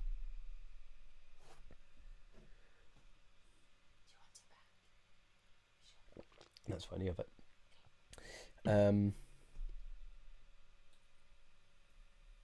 Well, I lost where I was. Although I did see Ben had a comment.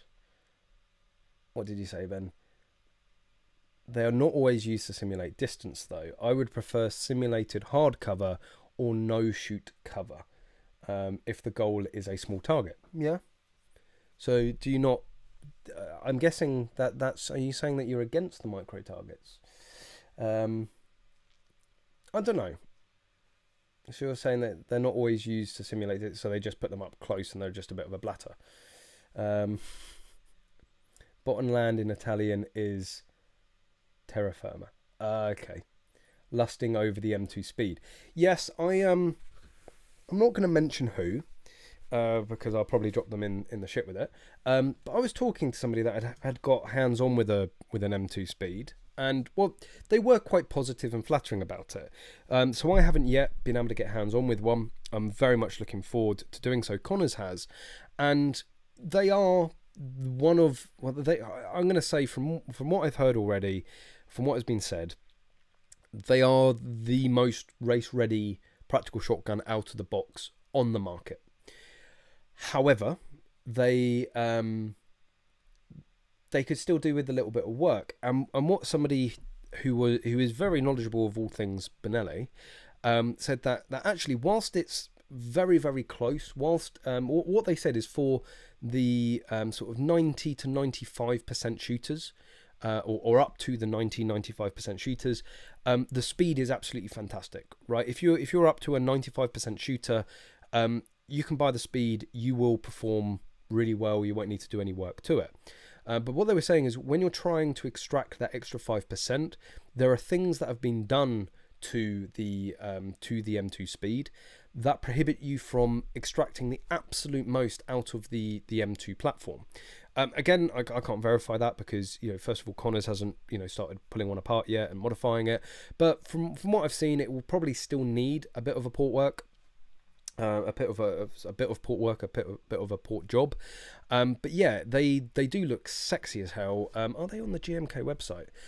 You can't get them for love nor money. So a small batch, I think like six or 12 came into the country. We are yet to have the M2, not the M2, the Nova speeds. Are they on the GMK website? No. Phantasmic. So yeah, there's a short supply, and this isn't GMK's fault. This isn't the shop's fault. The shops have these guns on order. GMK are trying to source them from Benelli as quickly as possible, but with COVID and everything going on, production has slowed down at the factory, and output is slow. So, you know, it's an international product. They're trying to supply the international market. You know, the UK, I think, got these 6 or 12 guns, and they went like that. You know, they went absolutely, they went really, really quickly. So hopefully the Nova speed should be coming in. I think originally it said middle of this month. Maybe that's going to get moved to September now, but that's imminent. And when the next batches of M2 speeds are going to come in, I don't know. But very, very much looking forward to get my hands on with one and doing a video for you guys. So Team Ducker doesn't like micros. What's more fun, IPSC shotgun or mini rifle? Ooh. You got me thinking now. I mean, it's horses for courses.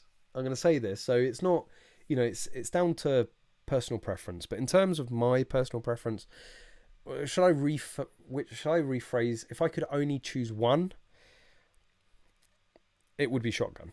That's not going to really answer the question though, because you're saying which is more fun. So the reason I would choose shotgun as the one discipline to do, or the one discipline to have, is because it's apart from action air, I guess mini rifle is, let's say, out of the three big disciplines in IPSC: handgun, full bore rifle, and shotgun. Shotgun is the only one that we can do unhindered in the UK, so that's why I choose that. It's the only one that we really can, out of those three, we can go on the world stage and compete on a level playing field. Now, granted, for mini rifle, I expect Team GB to do very, very well on the international stage, because we do so much mini rifle. I think the PCC shooters from the States and whatnot will do well in the mini rifle as well, because it's very, very similar. But I think we're going to do well overall at that.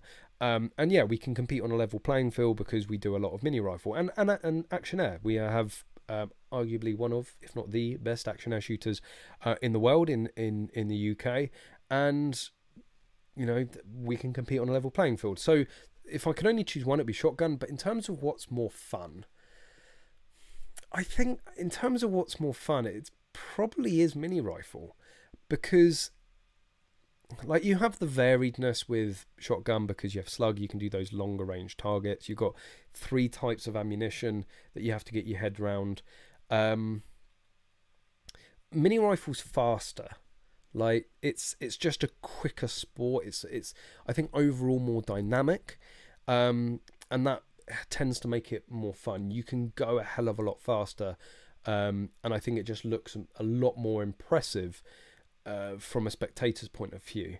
But then shotgun, like loading a tube fed, doing a quad load, like doing a quad load is certainly more fun than loading a magazine into a rifle. So I don't know. It's a very close one. Yeah, if I could only pick one discipline, it would be shotgun. But I'm probably going to say that for me, mini rifle pips it in terms of fun.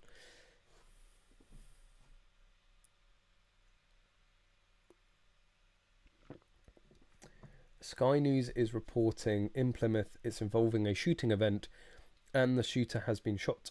Sorry about that. My voice text isn't working very well. There's been a multiple casualty event in Plymouth. Okay, well, this stand by. Let's have a quick look at this. Well, you said it was okay. Well, the BBC are on it already. Emergency services. So I'll bring it up. We can read it all together because this seems to be breaking news. 2 minutes ago, emergency services respond to incident in Keyham in Plymouth.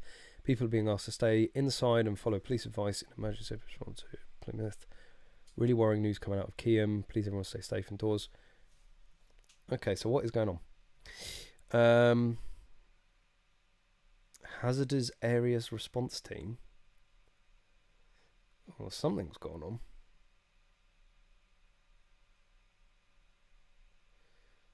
What?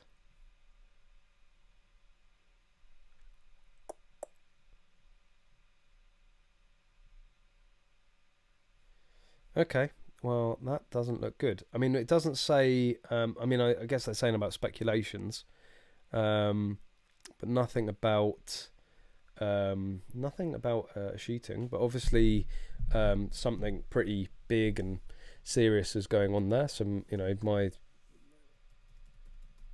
heart goes out to all of the victims, regardless of what's gone on or happened. If people have got injured. Okay, Sky News are saying it's a shooting incident. So this is not looking good. Multiple fatalities and shooting incident in Plymouth. Sky News understands.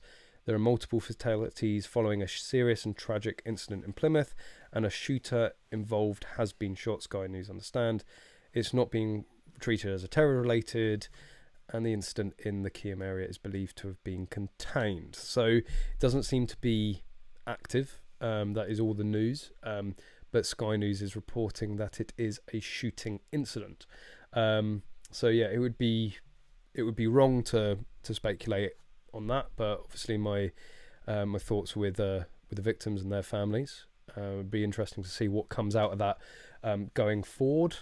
Like, you don't know. I mean, yeah, that's like what everyone's thinking, right? And I know it's a bit sort of callous and selfish in a way. You know, people have lost their life, and yeah, the first thing we're thinking is goodbye guns. But unfortunately, this is what happened. It doesn't matter what logic, rhyme, or reason has gone on. If there's an incident involving a gun, then you know the law-abiding shooters are usually the first to get it. John Thompson, please donate to the ambulance, by the way. Best taxi you hope you never need. Absolutely. Well, goodbye guns in the UK. Melody, shotgun. Do you know it's a shotgun? I have no idea. I need to be careful what I put up on YouTube, because this is... I'm going to go into a realm that I usually do not wander into, which is Twitter. It can be a deep and dark place. Let's see what is going on in Twitter. Obviously, this is a little bit of an interruption to our usual viewing, but obviously something quite big and serious, which, you know, if it's involving guns, legal or otherwise, it will have an effect on us as a community. So BBC Radio Devon on Twitter, police confirm incident in Keyham, Plymouth, neighbours reporting hearing gunfire. Now that's not, again, what this could be, and this does happen quite a lot. This might be a knife attack, and what the people are reporting gunfire of are the good guys with guns turning up, right? You know, just because there has been gunfire doesn't mean that was the person committing committing the atrocity. But yeah, I can't really see. Is it on trending? I really don't know how to use Twitter. I tend to avoid it. It's usually better for me and better for everyone else involved. What is happening? Oh, come on, Twitter. Also, I hate it. I hate it when they change everything. What is happening? Oh, great. Trending in the UK. Here we go. I can bring this. This looks... Can I just... I want to go... Where's... how do you get to... There we go. Trending. Oh, no, it's not there. Like, shooting was trending. Which is never a good thing. Keyham. So Keyham is trending. 17 minutes ago, there's an ongoing incident in my city of Plymouth. It's devastating. Like, I think these are all pretty safe, so we bring them up. Yeah, let's risk it. So yeah, this is what BBC Radio Devon are. You know, so they've obviously closed the road. Serious police presence. Ongoing incident in my city of Plymouth. It's devastating what's happening. I don't know a lot at the moment, but I am led to believe it involves shooting / stabbings. It's in the Keyham area. I know that well. Please don't go post any pictures or videos. Please don't. So again, someone's saying shooting the stabbings. It could be somebody going on a stabbing rampage and they've been shot by the police. You don't know. I mean, is it weird to hope for that? Like, is hope the right word? Run, hide, tell. Let's not even get into the counter-terrorism approach of policing in the UK.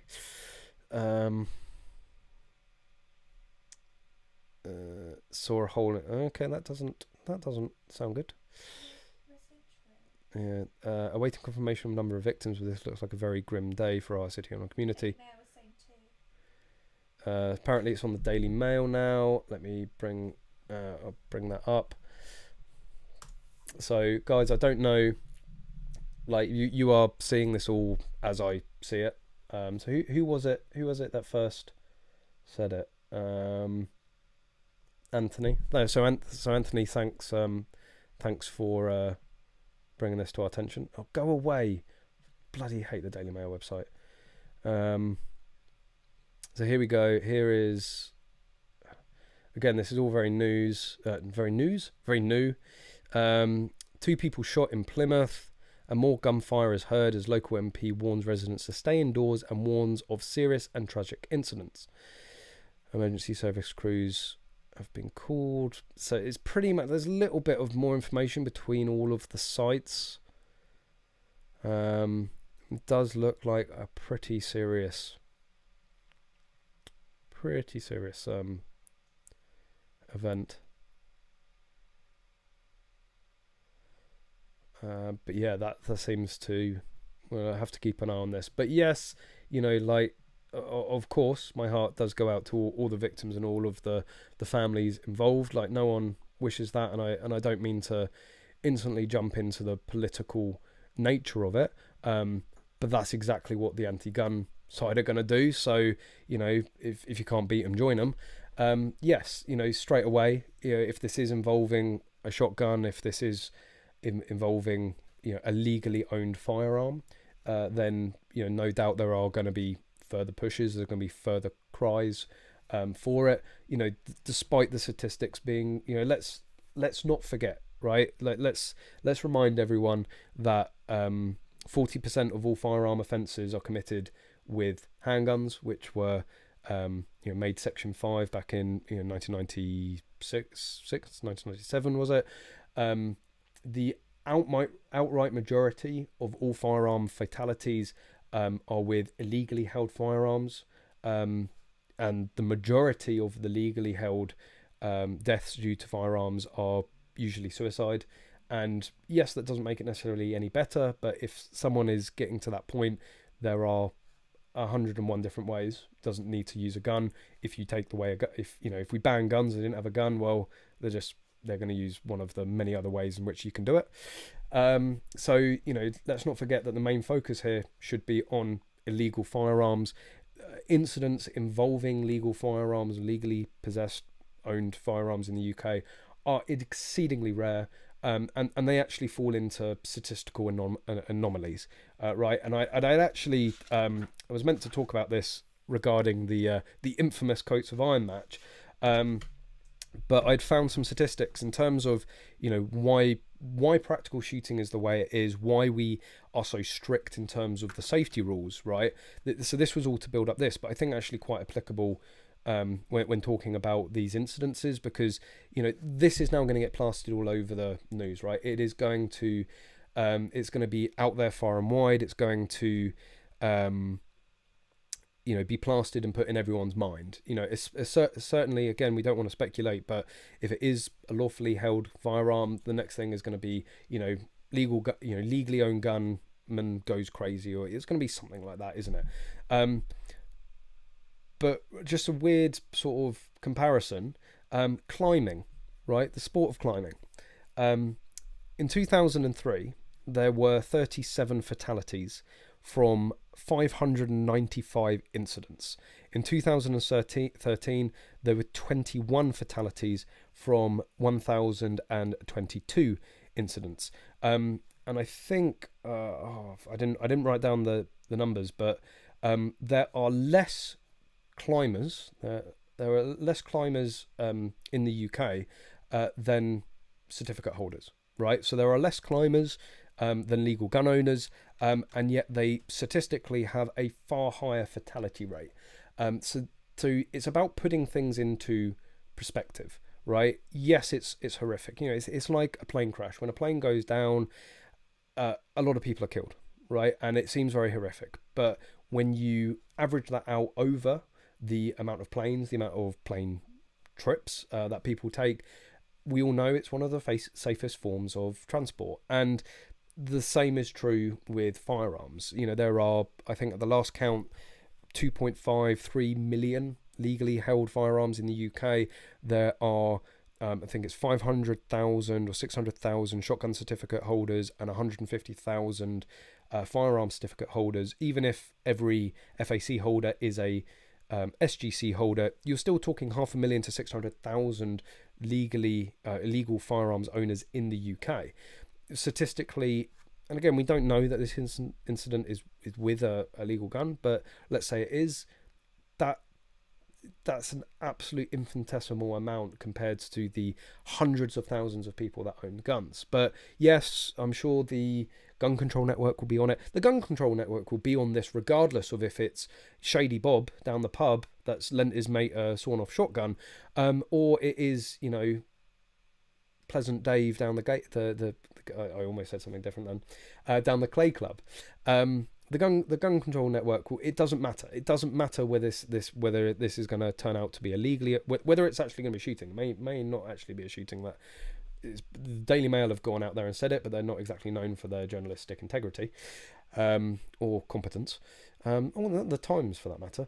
But yeah, we don't know. But if it is, it won't make a slight bit of difference whether it's a lawfully held gun or an illegal gun. The gun control network will be out there tomorrow flying the "Let's ban all guns" banner. You know, that's what they do. I think it's down to us for a community. I really think it. You know, if this turns out how we think it's going to turn out, it's during times like this where as a community we need to be the loudest we can be, because we don't want to be tarred with this sort of brush. This isn't us as a community. This isn't representative of us as a community. And we shouldn't allow people to label us like that. So we need to, continue positively promoting, positively showing people what real shooting sports and sort of real firearms ownership is about. But yes,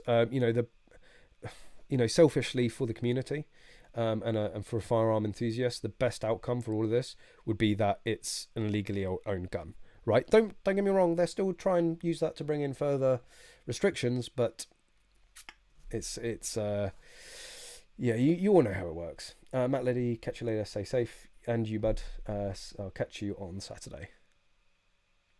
Twitter trending is very sensitive, only a few mentions are required. Interesting. Poor murder, that gun was terrible to do what it did. Exactly. You know, it's what is it? It's not the gun, it's the nut behind the butt. Is that the full? I swear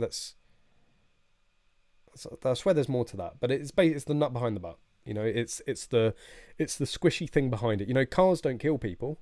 You know, drivers do. Devon Live, a serious incident is understood to be unfolding in the area near St Livens Road this evening. 2 air ambulances have landed in Keam Park Field. Yeah, it's still very, very early on.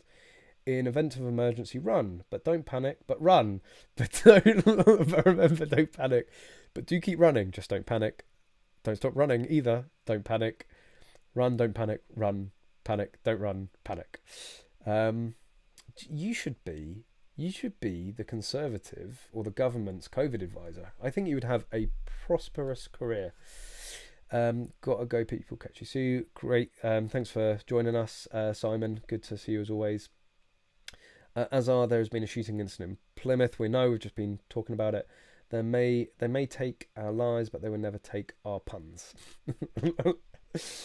That needs to go on my gravestone. Give the murderer hugs and pats on the back. Shame on the gun, though. Yeah, exactly. You know, it doesn't matter. You know, it's like somebody goes in and kills a load of people with knives. It's like, oh, well, you know, maybe we should bring out the death penalty. Someone does it with a gun. It's like, oh, ban all guns. It's, not... We know what we're in for. I'm just going to go... BBC. Let's just have a quick look, see if there's any updates quickly. Obviously, I wanted to not necessarily end the stream on such a dreary note. Of course, it is the glorious 12th after all. For those of you that don't know, it was going to be a subject, and it is the glorious 12th. So the glorious 12th is the start of the grouse shooting season. So you're not allowed to shoot game birds all year round. So the first game bird that can be shot in the year is grouse, red grouse, and that starts on August the 12th, known as the glorious 12th. That goes on to the 10th of December.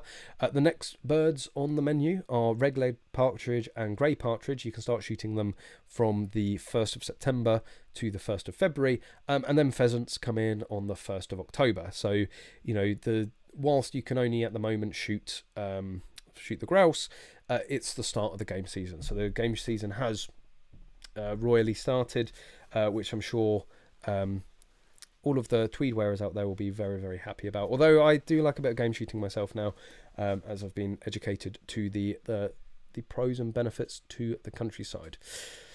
Let's see if there's any update on this. No, not yet. Obviously, it's something that I'm going to follow closely. Huge police presence here. I've lost count of the number of police vehicles. Yeah, I really don't know. Let's go back onto Twitter. I hate Twitter. Don't panic, Captain Mannering. And most of the knife is kitchen knife.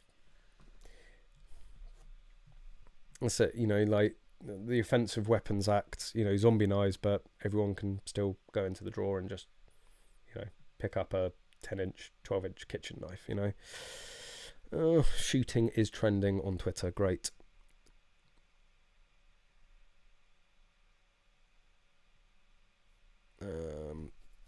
Twitter is getting a bit spicy. I'm gonna leave Twitter off. So someone is the Mirror. The Mirror's on this. That'll be safe to bring up. Let's have a look at that. Plymouth shooting. So again, Mirror seems to be confirming that it is a shooting. Number of people killed, number. So it's not just, well, I guess 2 or 1 is still a number, but that seems to imply a lot more than 2. As armed police rush to a tragic incident. The tragedy happened shortly after 6 p.m. Where armed police were dispatched to a block of flats in Keyham in the Devon city of Plymouth. A number of people have reportedly been killed in a shooting in Plymouth, according to reports. So the incident is not believed to be terror-related. Remain calm. It is for the police to confirm details. Again, obviously, we don't want to really speculate on it. We don't know any details really yet. Again, this is more of the same that we've seen. Home Secretary, the incident in Plymouth is shocking. My thoughts are with those affected. I have spoken to the Chief Constable and offered my full support. I urge everyone to remain calm, follow police advice, and allow our emergency services to get on with their jobs. That really seems to be it at the moment. So, I mean, I could probably sit all evening hitting refresh. You know, there will probably be a video on this. I can't imagine this being small news for the shooting community. Yeah, let's the Telegraph got an article from the. Let's have a look. Let's have a look at the Telegraph scene. Go away. Plymouth shooting, serious incident, 1 feared dead. So again, some are saying numbered. You know, a number of people. You know, some are saying 1. When was this last updated? Oh, this was like an hour ago. A major incident has been declared with a number of air ambulance people. Eyewitnesses have claimed they heard loud bangs and gunshots, with at least person believed to be dead. Again, this like there's loud bangs and gunshots, all right, with at least person dead. So somebody could have gone on a stabbing rampage. The police get there, make some loud bangs. You end up with one dead person holding onto a knife. Like that could be what has gone on here. We don't yet know. So, you know, until we start seeing more information. But that's the long and the short of it. You know, I really hope that the only person that has sort of been harmed or killed is the person that was trying to harm or kill the other people. And I do hope, for the sake of our community, it isn't involving a gun, and certainly not involving a lawful held gun, because you know that will most definitely be used against us. But yeah, let's try and segue on to something a little bit more positive before we wrap up. And before we do, hit that like button. Make sure you're subscribed. We do this every single week, every Thursday, 7:30. Although due to the match next week, I might have to move it to Wednesday, but we try to do it every Thursday, 7:30. But anyway, the Magload Nexus Element. So we were talking about starter shotguns, you're going to need a starter loader. And this may look very familiar to you guys. We talked about it last week on the stream, but it is now officially available for pre-order. If you want to pick one of these up, we're expecting shipping to start of these in the next 1 to 2 weeks. There's another shipping that's going on at the moment that is taking a lot of our time, but these are available to pre-order. So as you can see, they start from a very attractive price. That is for an 8, but what this typical setup is a 12. I personally have a left hand grab 12, 80 quid, and a right hand grab 28, which is 200 quid. So you're talking 200 quid, 280 quid for your full 12 and 28. So a very competitive and affordable price. And the main focus of this is new shooters, is say shooters that want to get into the sport as cost effectively as possible.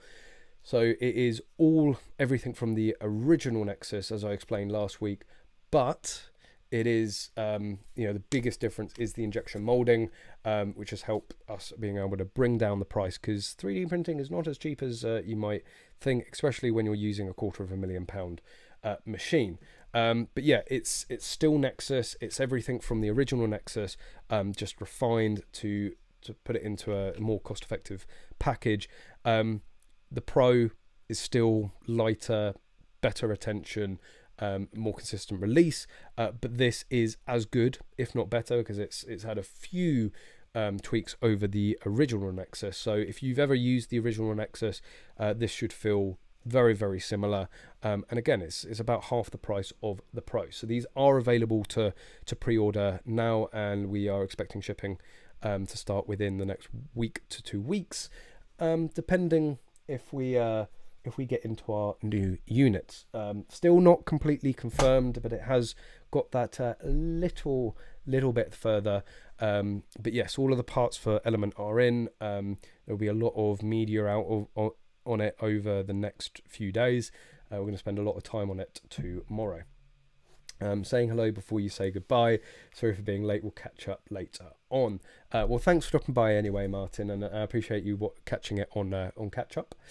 The news media like the BBC and CNN love carnage and tragedies. Oh yeah, nothing sells newspapers more. Brits don't give up your guns. Yep. We try not to. That's so true. Glad you agree. Another kick in the balls for us legal gun owners. Absolutely. Magload, the best on the market. I would like to think so as well, but thank you very much, Andy. Not Andy. B1301 D North. I think I might know who you are. I'm always watching. Check live leak. No, not on stream, Daniel. Hey, here in America, they want to ban guns, but they want to give felons the right to vote. Yeah, that's interesting.